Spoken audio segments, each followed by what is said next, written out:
ខ្ញុំឈ្មោះលីងយួនជាសិស្សបម្រើការនៅនិកាយសៀនសៀវថ្ងៃនេះជាលើកចុងក្រោយក្នុងជីវិតដែលខ្ញុំឈរនៅលើវេទិកាជួយស៊ីងពាក្យនេះមិនមែនជាការប្រៀបធៀបទេមួយសន្ទុះទៀតខ្ញុំនឹងស្លាប់នៅទីនេះហើយចប់ហើយវាជាដាវឈីងយន្តទាំង13ក្បាច់ជាទី3ក្បាច់ឈួនយន្តចាក់ចំត្រង់បេះដូងដាវនេះខ្ញុំមិនដួលហើយក៏មិនគេចដែរព្រោះសេចក្តីស្លាប់ទើបជាការចាប់ផ្ដើមពិតប្រាកដ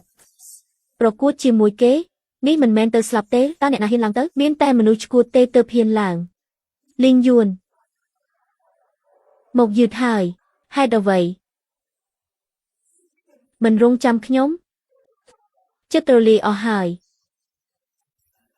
វាផ្ទុះឡើងហើយទៅជាកំបិត10000ដើម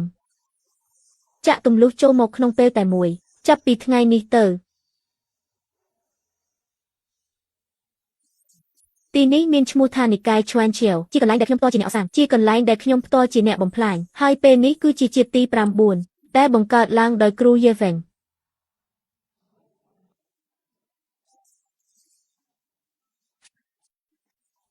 លេងចេននៅទីនេះនៅឡើយ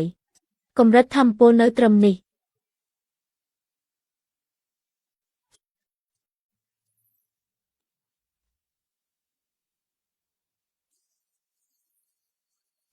លេងយួនចិត្តដល់ពេលប្រឡងហើយ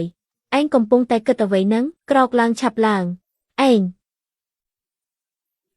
មិនអីទេមែនទេត្រឹមតែដាវបាក់មួយដើម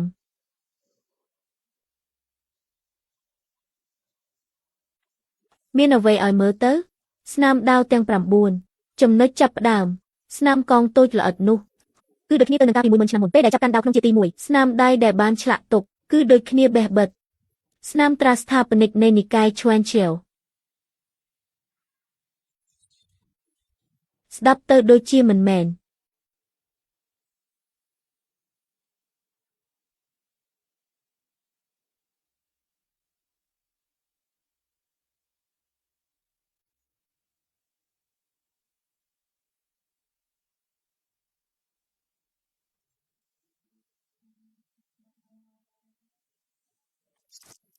មិនមែនជាត្រាការពារភ្នំរបស់និកាយឈ្វានឈៀវទេហេតុអ្វីបានជាដាវចាស់នេះ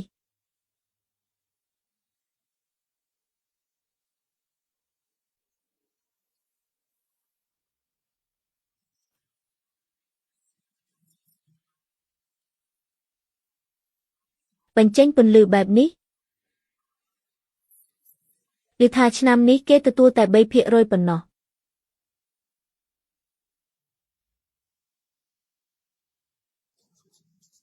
បាត់ដៃខ្ញុំជោគជាំទៅដល់ញើសអស់ហើយអ្នកថាខ្ញុំនឹងមិនមែនជាអ្នកមានឫសគល់វិញ្ញាណកាកសំណល់មែនទេឫសគល់វិញ្ញាណកាកសំណល់កម្រិតទាបបំផុតអ្នកបន្ទាប់ថ្មនេះមិនអាចវាស់រកចម្លើយដែលចង់បានទេអ្នកបន្ទាប់លីងយួនតើលីងយួននៅទីនេះទេកុំធ្វើឲ្យខាតពេលអ្នកទាំងអស់គ្នាឫសគល់វិញ្ញាណកាកសំណល់របស់ខ្ញុំទីបំផុតក៏មិនមែនជាពាក្យចាមអារ៉ាមដែរលីងយួននៅទីនេះចាប់ផ្ដើមហើយ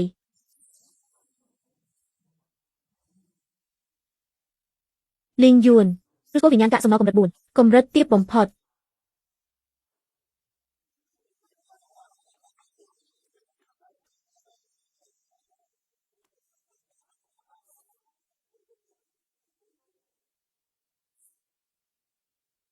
ត្រឹមតែប៉ុណ្ណឹងឬរងចាំបន្តិចទៀតទៅ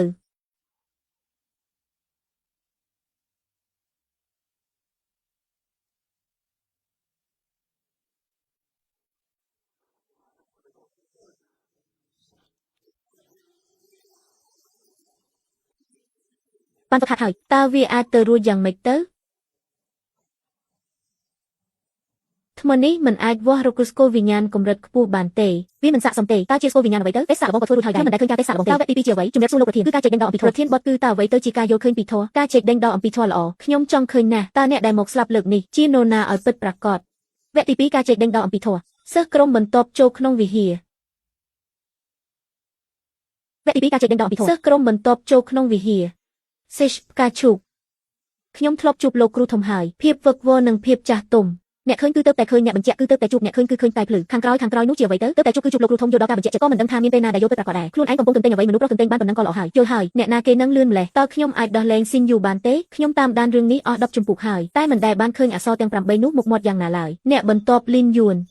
មនុស្សអត់ប្រយោជន៍នឹងទៀតហើយហាក់ដូចជាទៅតែហ៊ានមកចូលរួមការជែកដេញដល់នេះរបៀបដើររបស់គេមើលទៅមិនស្រួលសោះមិនស្រួលត្រង់ណាវិជាដាវមិនស្ថិតនៅក្នុងគម្ពីរទេ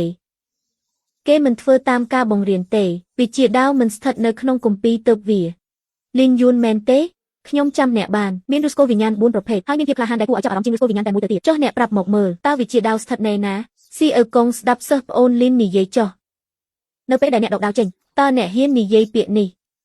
ទៅកាន់ចិត្តរបស់ខ្លួនឯងដែរទេនេះខ្ញុំហាក់ដូចជាធ្លាប់ឃើញវានៅកន្លែងណាមួយតើអ្នកចាំបានទេនេះមិនមែនជារឿងដែលសិស្សចំនួននេះគួរដឹងនោះទេមិនមែនដាច់ខាតគាត់និយាយផ្ដេសផ្ដាស់ទេក្នុងគម្ពីរដាវមិនមានប្រយោគនេះទេចុះអ្នកបញ្យល់រឿងនេះយ៉ាងម៉េចដែរអ្នកសាកបើកមើលសៀវភៅក្បាច់គុណទៅតើសៀវភៅក្បាច់គុណបាត់មួយទំព័រមែនទេសៀវភៅក្បាច់គុណនៅឯណាមើលទៅត្រង់នេះក៏គ្មានដែរហេតុអ្វីបានជាគាត់ដឹងពីពាក្យក្នុងសៀវភៅក្បាច់គុណទាំងនិកាយមានតែម្ចាស់និកាយនិងសិស្សច្បងប៉ុណ្ណោះដែលដឹងសូម្បីតែពួកយើងក៏មិនដែលឃើញអត្ថបទដែរពួកក្មេងអើយម្ចាស់និកាយនិងសិស្សច្បងរួមទាំងសិស្សរួមនិកាយទាំង6នាក់ដែលស្លាប់នៅជំនាន់ទី7នោះ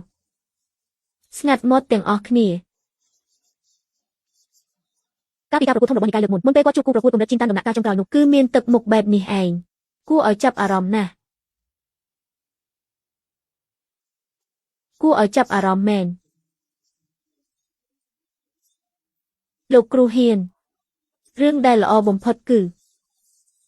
ច្បាប់ចាប់ឆ្នោតសម្រាប់ការប្រកួតជាក់ស្ដែងវគ្គទី3ម្នាក់ត្រូវចាប់ឈើឆ្នោតមួយសរសៃពីក្នុងកន្ត្រកឈ្មោះអ្នកណាដែលសរសេរនៅលើបំពង់ចាប់ឆ្នោតគឺត្រូវប្រកួតជាមួយអ្នកនោះគូប្រកួតម្នាក់ប្រកួតតែមួយដងប៉ុណ្ណោះអ្នកឈ្នះឡើងទៅវគ្គបន្តអ្នកចាញ់ត្រូវធ្លាក់ទាំងអស់គ្នាស្ដាប់យល់ហើយនៅខ្ញុំគ្រាន់តែអាចប្រាប់ថាអ្នកនឹងចាប់បានអ្នកណាលីយួនលឿនឡើងចាប់ឆ្នោតទៅនៅខាងក្រោយនៅមានមនុស្សរាប់សិបនាក់ទៀតកំពុងរងចាំប្រញាប់ធ្វើអីបំពង់ចាប់ឆ្នោតវាមិនរត់ទៅណាទេលីយួនប្រកួតជាមួយជូលី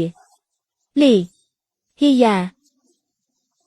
លីយួនមើលឲ្យច្បាស់ទៅអ្នកណាដែលចាប់បានខ្ញុំចាត់ទុកថាអ្នកសំណាងអាក្រក់ហើយលើកមុនមានមួយក្មេងចាប់បានខ្ញុំឥឡូវនេះនៅដេកលើក្រែហូបបននៅឡើយទេលើកនេះដល់វេនអ្នកសង្វិញហើយជូលីមែនទេខ្ញុំចាំអ្នកបានចេញកម្លាំងឲ្យអស់ពីខ្លួនមកកុំទុកឲ្យមានការស្ដាយក្រោយមួយកណ្ដាប់ដៃដំបងតិចចុះទៅអាងប់អាមេអើយរត់ទៅណាឈប់សិនឈប់ភ្លាមអាក្មេងនេះអាងប់ឲ្យឯងរត់គេចធ្វើអី10000ឆ្នាំមកហើយមិនថាជាមនុស្សឬជាបិសាច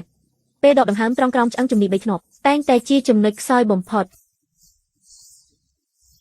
ក្បាច់ហើយលើក3ក្បាច់ហើយសំបីតែជាអាវក៏មិនប៉ះផងឯងអាងប់ឲ្យហេតុអ្វីមិនស្ដាយឯងកំពុងលេងសើចនឹងឯងមែនទេ3ក្បាច់ឯងសំបីតែជើងឯងមួយក៏មិនប៉ះផងជូលីឯងនៅចង់វាទៀតទេក្បាច់ទី4ទៅងាប់ទៅអាងប់លីគឺវាដួលខ្លួនឯងទេ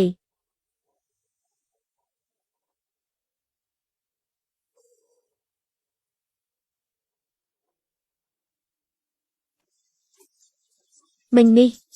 នោះមិនមែនជាកម្លាំងដែលក្មេងបំរើហ្វឹកហាត់ក្បាច់គុណអាចវាចេញមកបានទេមិនមែនជាក្មេងហ្វឹកហាត់ក្បាច់គុណធម្មតាទេមែនទេទៅស៊ើបមើលស៊ើបឲ្យដឹងច្បាស់ពីប្រវត្តិរបស់លេងយួនម្នាក់នេះតើប្រធានមិនមែនជាយិនឡូលេអនទេ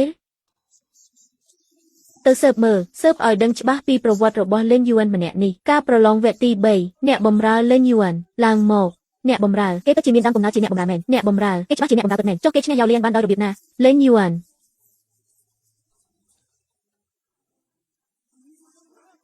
ខ្ញុំនឹងចុះទៅដោយខ្លួនឯង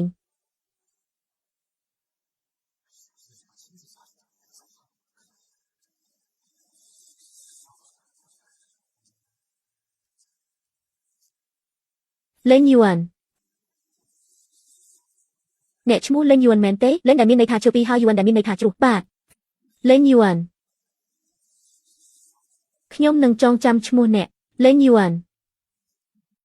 ខំប្រឹងហ្វឹកហាត់ឲ្យល្អទៅការប្រកួតធំរបស់និកាយលើក្រោយខ្ញុំសង្ឃឹមថានឹងបានឃើញអ្នកឈរនៅលើវេទិកានៃនិកាយក្នុងព្រួញទាំង13របស់ជិនយុនទី30ឈួនយុន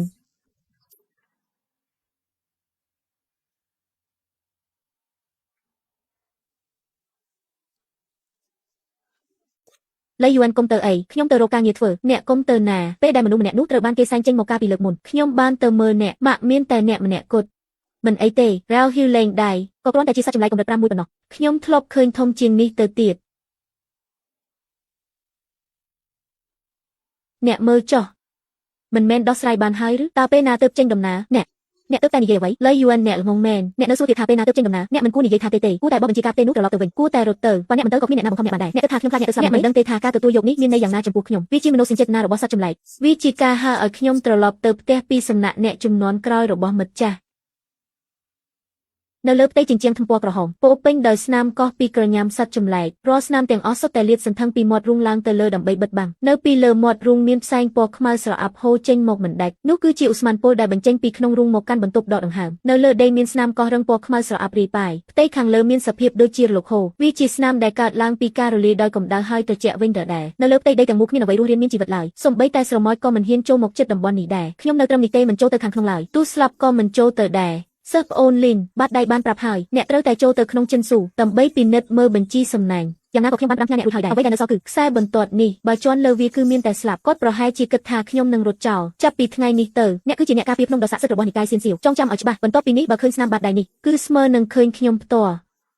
គាត់ចូលទៅខាងក្នុងហើយគាត់ចូលទៅមែនស្នាមដាវនោះគឺជាស្នាដៃដាវយឹងយ៉ាន់របស់សិស្សក្នុងសំណាក់វាគ្រាន់តែមុខស្រទាប់ខាងក្រៅនៃស្រកាប៉ុណ្ណោះសូម្បីតែឈាមក៏មិនចេញដែរសាកសពសត្វក្តាន់នេះនៅស្រស់នៅឡើយរោមនៅលើស្នែងក្តាន់នៅមិនទាន់រំលាយអស់ផងនៅសល់តែឈាមស្រស់វាចាំខ្ញុំមិនបានទេ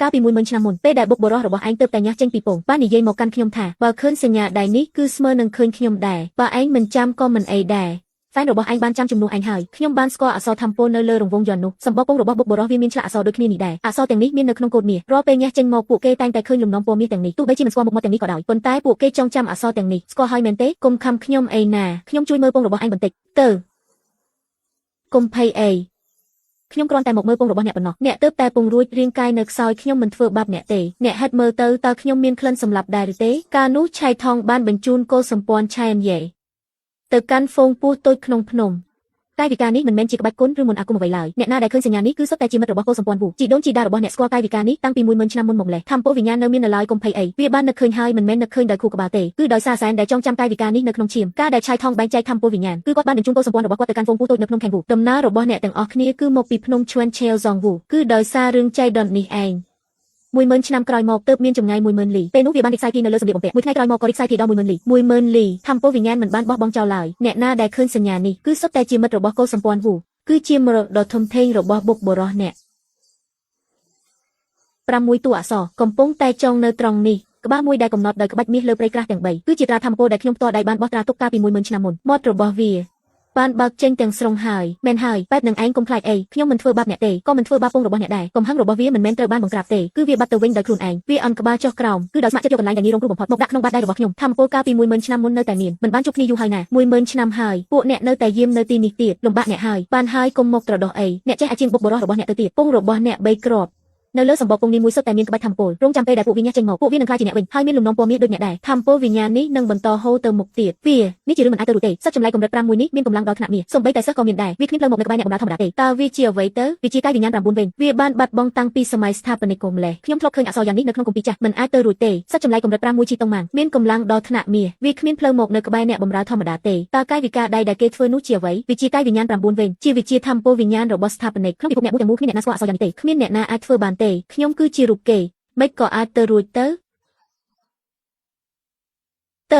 យកគម្ពីរចាស់ទាំងអស់ក្នុងនិកាយមកឲ្យខ្ញុំមិនមែនជាកាយវិញ្ញាណ9វិញទេហេតុអ្វីបានជាគេយករបស់នឹងមកឲ្យខ្ញុំមុនពេលដែលខ្ញុំចាក់ចេញពីនិកាយបើគាត់ជាស្ថាបនិកនិកាយទើបតែលេចមុខមកពេលនេះចុះហេតុអ្វីបានជាគាត់ចេះវាជាក្បាច់គុណកាលពី10000ឆ្នាំមុនលីងយឺពេលនោះតើគាត់ជាអ្នកណ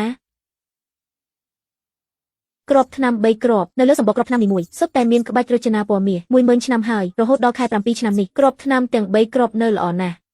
់គ្រាប់ថ្នាំទាំង3នេះគ្រាប់នីមួយសុទ្ធតែមានស្នាមដិតនៃធម្មពលវិញ្ញាណវាគ្មានការខាត់ទុកទេចំពោះត្រកូលម៉ាំងអ៊ីគឺមិនដែលខាត់ទុកឡើយខ្ញុំបានឃើញនឹងភ្នែកខ្លួនឯងគាត់ឈរនៅត្រង់នោះមិនកម្រិតសោះធំដូចជាអាងទឹកមាត់របស់វាបើកធំទូលាយរួចគាត់ក៏លើកដៃឡើងរោមវាក៏ឈប់កម្រើទៅជាដៃរបស់លោកតែឆ្កែតូចអញ្ចឹងខ្ញុំបានឃើញនឹងភ្នែករបស់ខ្ញុំផ្ទាល់អ្នកប្រាប់ខ្ញុំមកមើលនឹងភ្នែករបស់ខ្ញុំផ្ទាល់ទៅលីវជីឡាសើជីនសានសឺលើកមុនមួយសន្លឹកនោះចាញ់អស់3នាក់ជំនួយការដំណាក់កាលក្រោយទៅជួយវឹកហាត់ជាអ្នកវឹកហាត់ជំនាញចម្រុះម្នាក់ធ្វើបែបនេះបានដោយរបៀបណាមិនមែនជាកំណត់ធម្មពលទេគឺជារបស់ផ្សេងទៀតអ្វីដែលគាត់ប្រើមិនមែនជាក្បាច់គុណតែពួកយើងធ្លាប់ឃើញពីមុនមកទេបញ្ជាការនេះគ្រាន់តែរងចាំមើលប៉ុណ្ណោះអ្នកបកស្រាយឲ្យខ្ញុំស្ដាប់មើលមិនមែនជាមនុស្សដែលនៅរស់ហើយត្រូវបានដោះលែងមកវិញទេពួកយើងម្នាក់នេះនៅពេលនេះពួកយើងទៅរៀបចំសំណាញ់ឲ្យបានល្អៗអ្នកគិតថាស៊ូស៊ូនឹងគិតយ៉ាងណាដែរបើហ៊ានតែចុះចូលគេនឹងមិនលើកលែងឲ្យឡើយបើមិនលើកលែងឲ្យមែននោះ